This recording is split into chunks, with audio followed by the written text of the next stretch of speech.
when you're starting out just by yourself, you don't have to do all that. It's just a matter of figuring out what's your actual service and who are the people you're going to serve. And then, what kind of value exchange you're going to be creating that can actually, you can reasonably get paid, pretty well for it from the right people in the right way.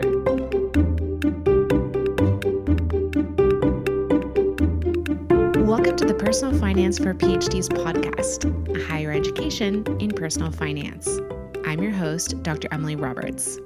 This is Season 5, Episode 8, and today my guest is Dr. Brian Witkowski, a doctor of musical arts and the founder of The Lucrative Artist. PhDs, like many artists, tend to have certain money mindsets that do not serve them well, such as a scarcity mindset. Brian and I discuss how negative money mindsets can detrimentally affect our finances and how to reverse them. For many PhDs and Brian's clients, the most lucrative and satisfying career path forward might be through entrepreneurship. Without further ado, here's my interview with Dr. Brian Witkowski. I am delighted to have on the podcast today Dr. Brian Witkowski, and we're going to be talking about mindset work and entrepreneurship and other fascinating topics like that. So I'm really looking forward to this conversation and learning a lot from Brian. Brian, will you please introduce yourself a little bit further for our audience? Yeah, so I'm originally from Michigan.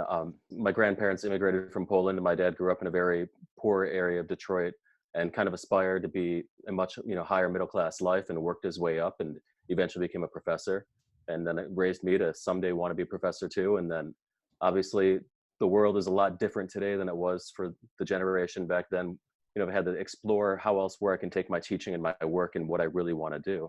And so when that tenure track job after I finished my doctorate 8 years ago didn't quite come up, I started exploring other opportunities.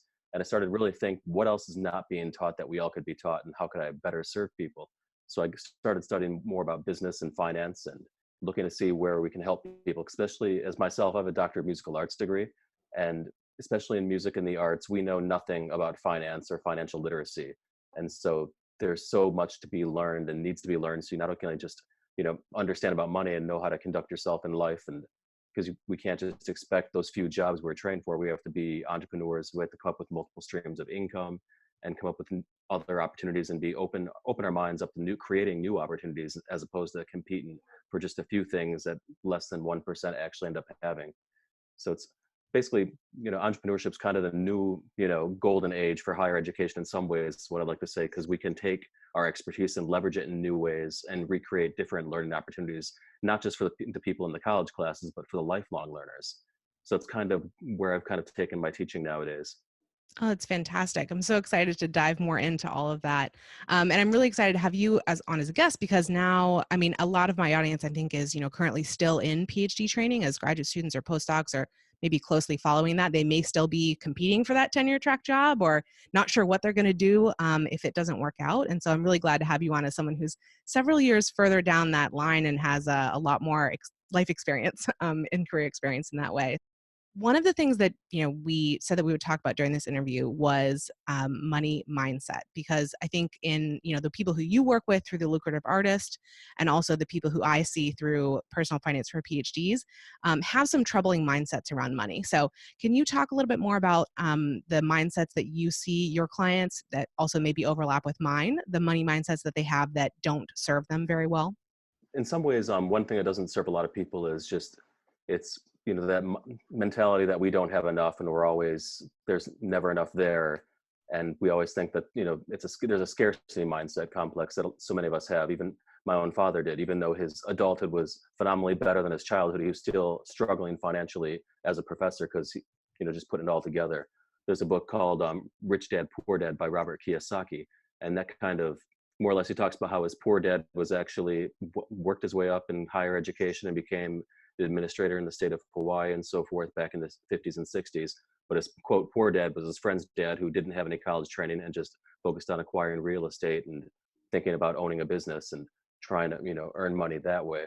And so he more or less points out how we're not taught about how to actually earn money other than to expect the job. So part of the mindset is having your mind open to the possibilities of where you can create new income revenue and new income opportunities and new sources of revenue and so forth for your personal life, using all you have to offer. Yeah, I can definitely see how the scarcity mindset, if you're thinking only that again, that tenure track job is the only one for you and the only thing that's worth doing after a doctorate, there is scarcity in terms of that actual career path. That's not imagined. That's perfectly real. But I guess the mindset that doesn't serve you is thinking, of course, that that's the only or the best option for you following, finishing your higher education. So to think a little bit more broadly about your career track would be, I guess, the way to combat that scarcity mindset. Any other kinds of mindsets that you see in those populations? The other thing is, I guess we focus so much like on student loans and the cost of higher education, and it's like we let the four-figure sum of accruing interest get in the way of thinking how we could use that same energy toward how can I create maybe six figures of income or more later on. Like we don't open our minds up to the possibilities of earning way more than what certain salaries we're used to or what our parents or colleagues are earning. And in a lot of different ways, if we package our expertise and services in the right way, you can find that clientele or that other start up that kind of business that can easily make you enough money to more than pay off your debt and then some. And Yeah, sometimes I we get think so bogged down with getting depressed over having a big student loan sum, and we don't realize that yes, it's not that great, but it's better than some other forms of debt that are out there. Yeah, so I think that's like having an anchor point, right? So like you in your mind around the amount of money that you can make, you have anchor points, whether it's what you were earning as a graduate student if you had a stipend or as a postdoc, or what you expect to earn as a faculty member or another kind of professional, or like you were just saying, the balance of student loan debt that you have, or maybe the living expenses that you have to cover each month. These are anchor points that float around in your mind as, okay, I need to make this much money, but really there's no limit to that. Like, why are you anchoring yourself there? Go ahead and anchor yourself at 10 times that amount, or 100 times that amount, maybe. Yeah, definitely. And Yeah. there's one interesting exercise that I sometimes give the clients to consider. Okay, what are you earning right now? What would you have to become to suddenly earn double that? Like, who are some role models out there? Because there's always going to be somebody out there we can imagine who's already making more than what you're making, that you could easily sometimes not even actually do a whole lot more, but just adjust the way you're presenting yourself into the right audience and so forth, and then figure out how you can double that from there. And if all those fails, you might end up at the end of this exercise, people usually say they're going to be Oprah or Tony Robbins or something, which is great. You got to not be afraid to think big like that. Too often we think small. We don't think we can be these celebrities and these great leaders, but anyone can really grow up to and grow themselves to be more than just what they thought they could. And Hmm. sometimes we're not taught enough of that in our school. My father taught leadership courses when he was a professor, so those are classes where I kind of avoided anything that he taught when I was in school. Hence, I got a doctor of musical arts degree.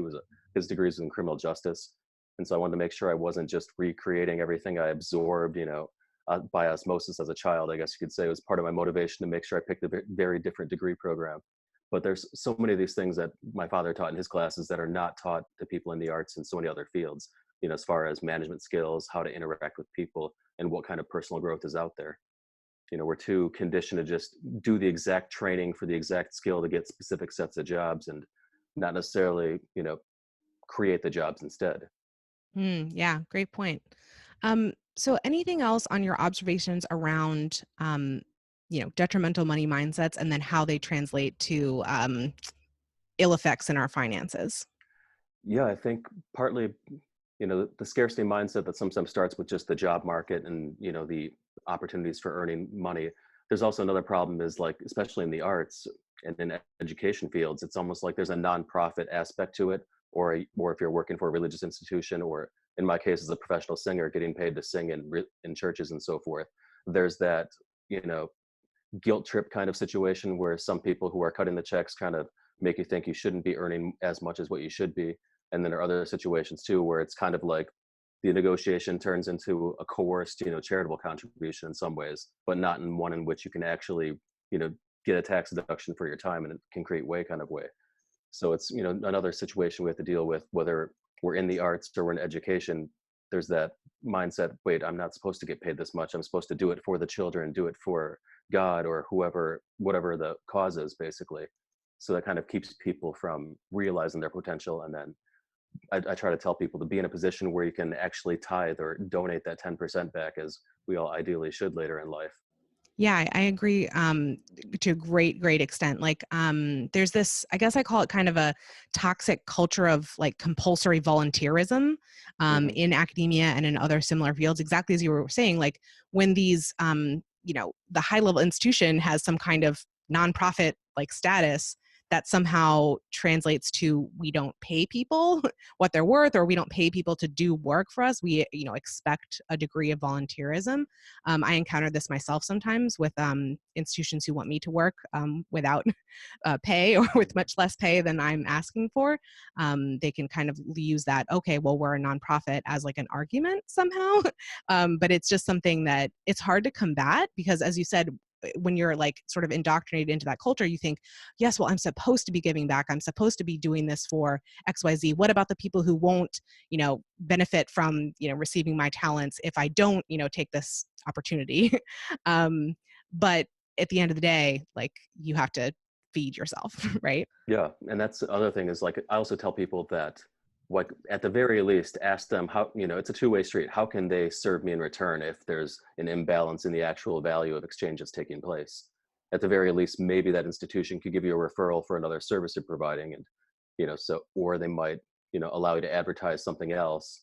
Or like I tell people who are performing artists that maybe they can sell CDs or trade their mailing lists. Like there are other ways to at least get some kind of fair exchange of value if you open your mind to those things.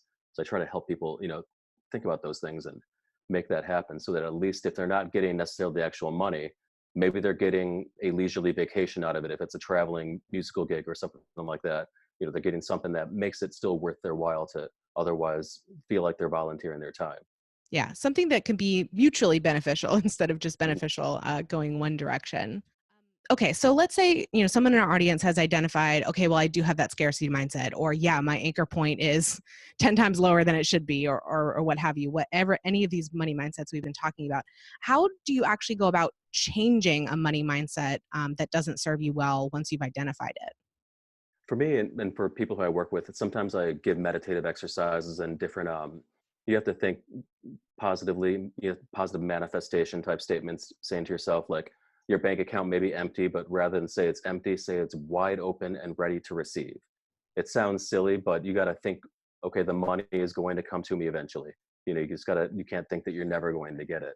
It's just a matter of figuring out the right way to find, the right people willing to give you that money, basically, when you willingly deserve it and earn it. So it's kind of about self-talk then, I guess is what you're saying. Yeah. Like it's about, okay, I've identified my bank account is empty. Oh, it's always going to stay empty. That's the toxic mindset. You're Though. just reinforcing that negative stuff, and before you know it, you're staying on the floor at the bottom and not, working your way up. And then another thing is like, there's the song "Love Is in the Air," but also you could say money is in the air too. Where the way the global economy works and the way money compounds everywhere, there's always going to be enough. Sometimes we think if I take this job, then suddenly somebody else, is not going to have any money, and that's not how the world works. Actually, it's how when we keep getting all that we're supposed to earn, then there's more to give around and more to grow the pie. Mm-hmm. Yeah. So it's not like a fixed pool of money, right? That we all are trying to grab a little bit of a piece of. It's about growing the entire economy, the entire pie for everyone. Is that what you're saying? Yeah, exactly. Yeah. So we aren't thinking me gaining something is someone else losing something. That's not how it is. Yep. And Yeah. it's kind of Great. like how the markets work. If you notice, like if you had invested $1 100 years ago, it'd probably be who knows how much now. It's partly that's part of the result of that. Mm-hmm. Yeah. Anything else that we can do to change a money mindset aside from um, turning things in a more positive way and speaking to and reinforcing that by self-talk? The other way probably, be open to thinking of new ways to earn and be open to new revenue streams and think about, don't be afraid to, think outside the box as opposed to how you can make a living. Because we all get so, caught up trying to apply for the exact same jobs and thinking these are the only ways to earn. And there's so many different audiences out there and, clientele that we could actually be serving that we don't even think about. Especially for myself, my colleagues mostly aspire to teach students who are college students and aspiring professional singers. And it's kind of like we, subconsciously only focus on the clientele that is like ourselves.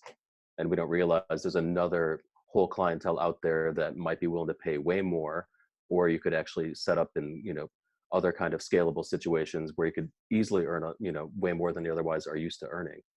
So it's, not got to let go of that one direction and think, 360 every way around you. There's something more you could probably do. Yeah, I think this kind of relates to like for people who are still in academia, they might not feel very like special because everyone they're surrounded by also has crazy advanced degrees, very smart, very talented, very trained in a similar way. But if you can turn and look outside that immediate environment, like you're talking about, you can see that there's many, many other opportunities to serve different groups of people or to leverage your skills in a different kind of way. And once you do, step outside like the ivory tower, your skills are going to be regarded in a way that you're not used to, right? They're going to be much more highly looked upon because you are special. There's only like 2% of the population or less or something that has like doctoral level degrees. So it's not actually that common if you find the right group to serve. So this, translates really well into, okay, once, you've opened your mind to these other types of clients and other types of work that you might be able to do. Why at that point, like, why is self-employment more attractive than a job? Or why does self-employment serve you better with a different kind of money mindset than a job would? It's not necessarily has to be mutually exclusive from having a job. And I think sometimes people get caught up thinking they have to quit their job and suddenly be a sole business owner right away. Not necessarily.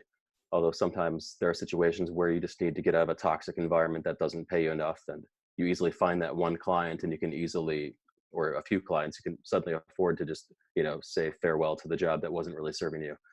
But I think when you're stuck in a job, you're stuck with a cap on your income. Whereas if you start a business, if you think, you know, owning your own business, being self-employed, you're open to more possibilities and there's no limit necessarily.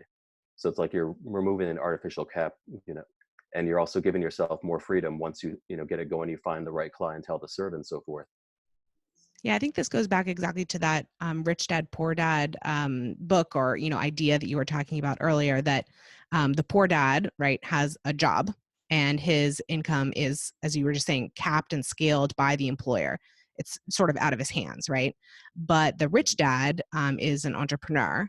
And well, Robert Kiyosaki is really into real estate. So lots of different Yep, ways to be an entrepreneur. definitely. And in that case, like the income streams are unlimited and each income stream itself is unlimited in how much money you can actually bring in. So there's a downside to that, but there's a big, big, big upside too. If you choose to walk away from a job, which like you said, it doesn't have to be all or nothing. I mean, especially, so some people in my audience, again, still in training, self-employment is something that they can do on the side while they're still in graduate school, while they're still in a postdoc for now, as long as it's permitted by their visa and their job and everything. But it's something you can dip your toe into and see how it's going. And you don't have to just take the leap, like you said, right away. Yeah, definitely. Emily here for a brief interlude. Tax season is upon us. And while no one loves this time of year, it's particularly difficult for postbac fellows, funded grad students, and postdoc fellows. Even professional tax preparers are often thrown for a loop by our unique tax situation. And don't get me started on tax software. I provide tons of support at this time of year for PhD trainees preparing their tax returns, from free articles and videos, to paid at-your-own-pace workshops, to live seminars and webinars for universities and research institutes.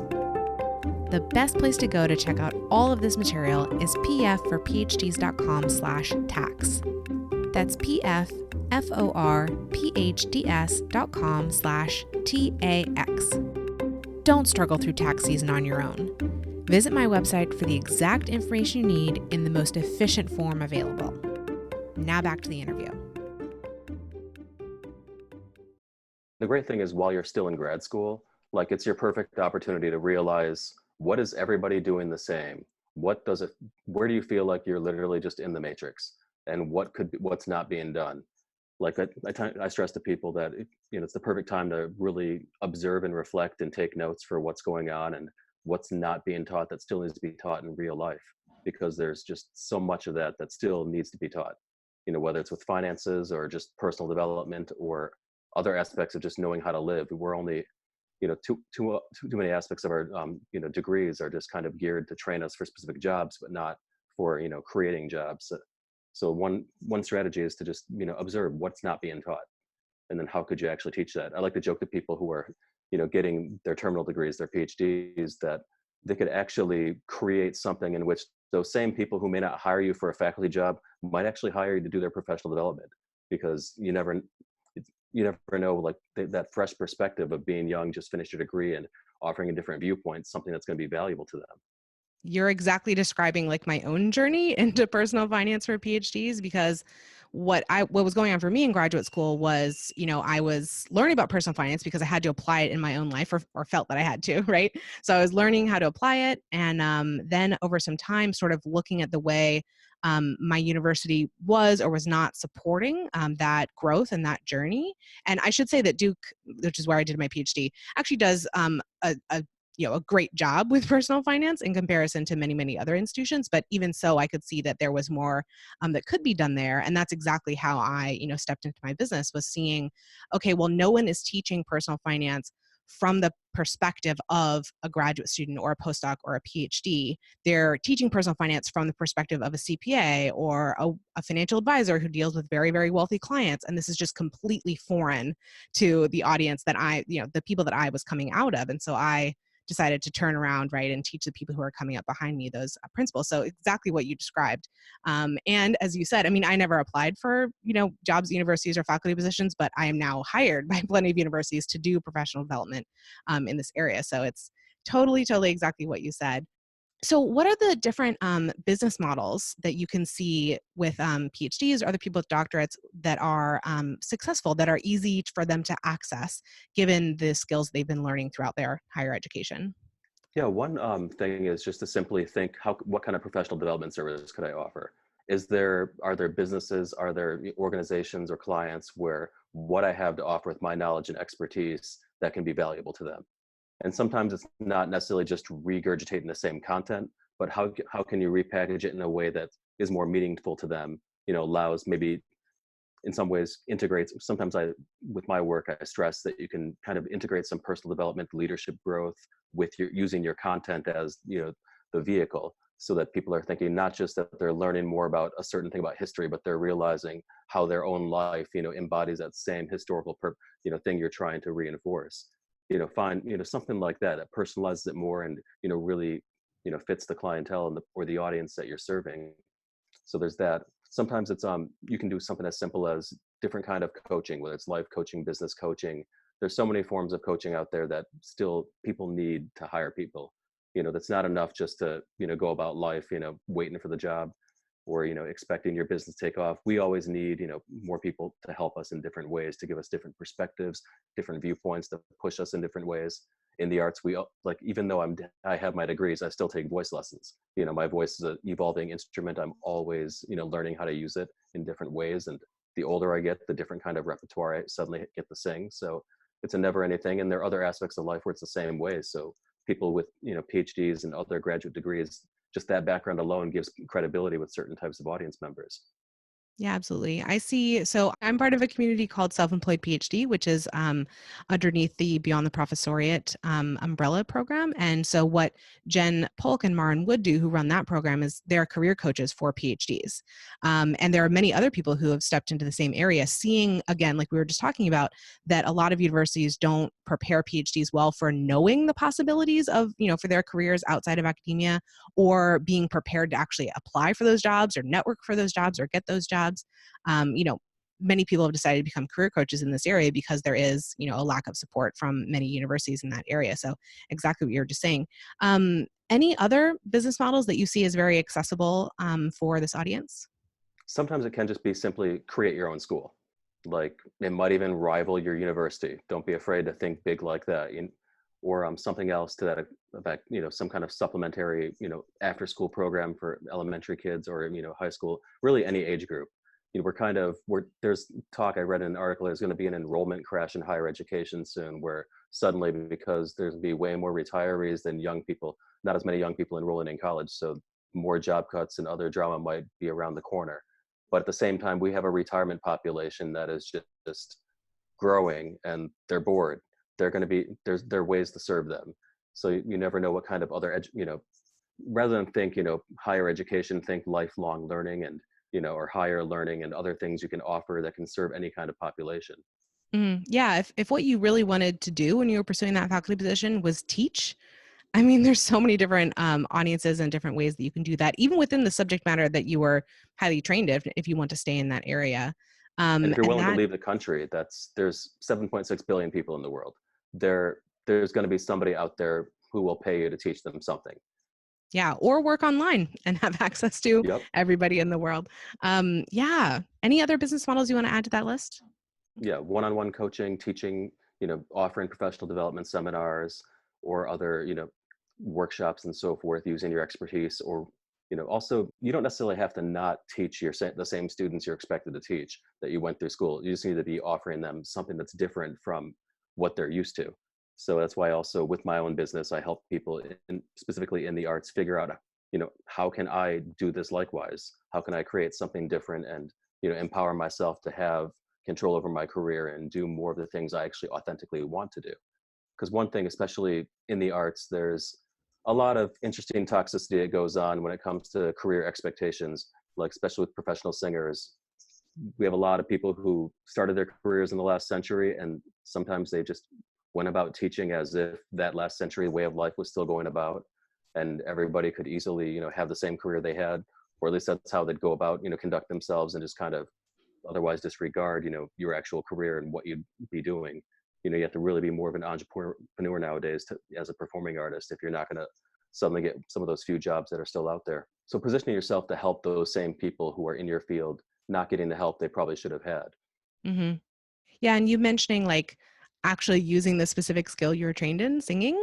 But I'm thinking about, so I have a colleague named Chris Cloney who has a business doing research. He has like an independent research company specifically translating the research that he did as a PhD student into basically another way of delivering it to the world. So it's not just, we've talked about teaching and coaching and speaking and so forth, which is what like you and I do. But there's other ways to translate even more precisely what you were doing in graduate school into the entrepreneurial sphere instead of just going after a job. So, you brought up what you're doing through the Lucrative Artist. I would love for you to tell us a little bit more about that. Maybe a couple minutes on how you came to this point. We've already heard some of that journey, and then what you do for clients right now. Yeah, so what I do is I help clients like literally figure it out. Sometimes that's just the biggest barrier that we need to break through is figure out what else we can do other than those few jobs we were conditioned to expect to get. And so I help people think, okay, how can I assess all your skills and your strengths, your weaknesses? What's something that you can synthesize that can actually become a viable product or service that you could give to other people, and make where you're more or less in a position where you're not having to worry about competing against other people, and you're serving the audience that really wants you to serve them and so forth. And so helping people, really package that together. And we do authenticity training where we think, what is it we really truly want to do? Like what is your purpose? What really drove you to want to teach? And how can you get more to that? Like for me, it wasn't really necessarily about the actual content, but it's about helping people really actually change their lives. Like I witnessed my father that as a child, growing up, he did the same thing with his students, seeing people who were likewise like him, grew up really poor, had no idea what they'd be doing later in life. Then finally they realized, oh, I can learn this, I can do this. And suddenly they're making, they have great jobs, or they have their own businesses, they're making a great living and so forth. So helping people realize there is another way out there and anyone's capable of doing it. And then basically once people figure out what ideal business would be for them, what kind of service they'd be providing, or sometimes it's not a specific service, it's like a bunch of different services related to themselves through their art form. So for people in singing, for example, it's not just you teach it, sometimes it's teaching lessons, sometimes it's teaching speaking lessons, presentation lessons, helping people patch together other skills related to their singing, so that they're also like not just performing, but they're also providing expertise and educating the public more about the works to bring awareness and make that same connection between a certain classical work and what its audience is going through right now.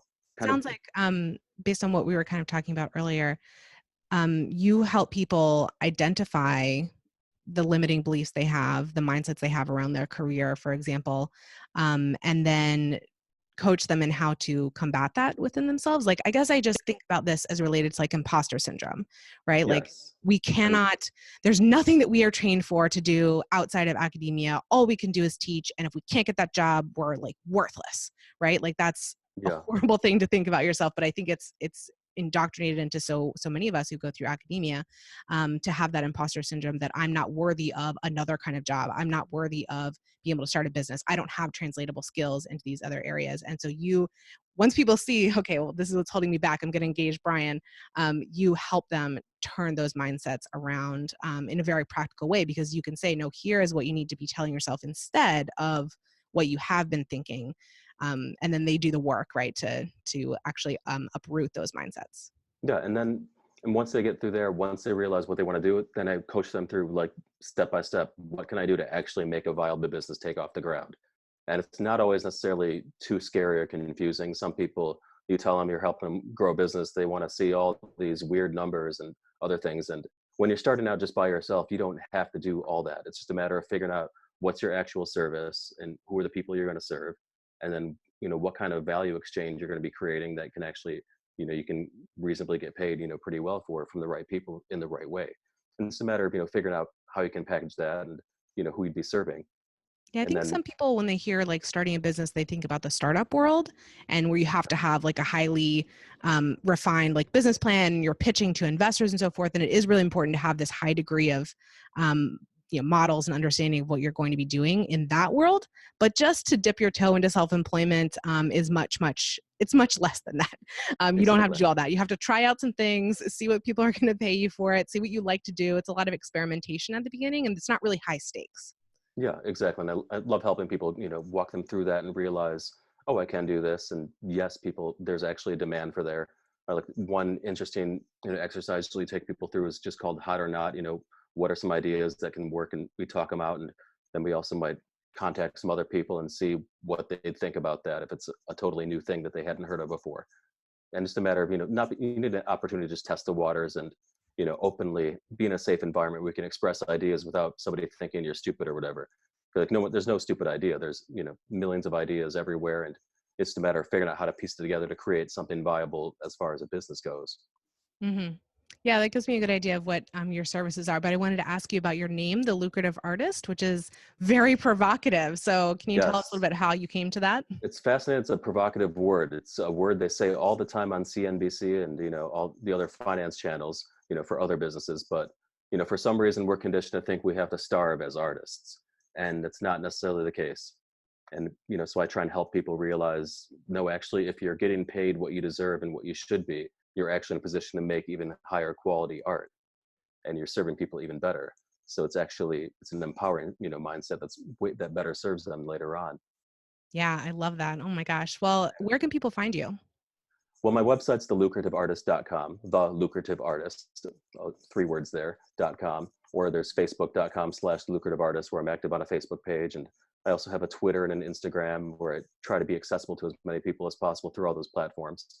Wherever the world's taken me, like there's an self-employment in the arts conference taking place in Chicago in February that I'll be presenting at, and also some universities here and there. I'll be doing some presentations and master classes and so forth. So, I try to be all around. Sounds awesome. So final question. This is a standard one that I ask all my guests, which is, what is your best advice for another early career PhD or another early career doctor? And this could be, something related to what we've talked about today, or it could be completely other. Yeah, I think as far as the best advice, always keeping a mind open to creating new sources of income and having multiple sources of income coming in. And think of ways you could create some passive income for yourself as well as the active income. And then, when you're in your PhD, look and see what everybody else is doing, and then think, what is everybody not doing they should be doing? And realize that might be a gold mine of a business opportunity just waiting to be happen. So it's, just open your mind up to that possibility and not being afraid to go for it. Oh, thank you so much, Brian. Thank you so much for the interview. I've learned a lot. I hope Thank the you. audience has as well. I really appreciate it. Listeners, thank you for joining me for this episode. pfforphds.com/podcast is the hub for the Personal Finance for PhDs podcast. There, you can find links to all the episode show notes and a form to volunteer to be interviewed. I'd love for you to check it out and get more involved. If you've been enjoying the podcast, here are 4 ways you can help it grow. 1, subscribe to the podcast and rate and review it on Apple Podcasts, Stitcher, or whatever platform you use.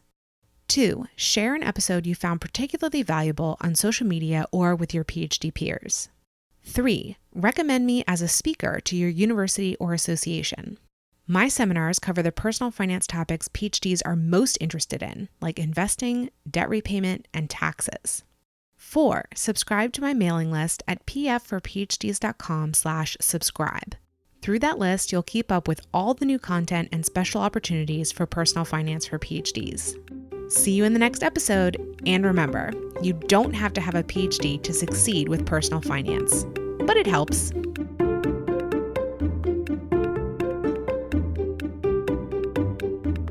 The music is Stages of Awakening by Poddington Bear from the Free Music Archive and is shared under CC by NC.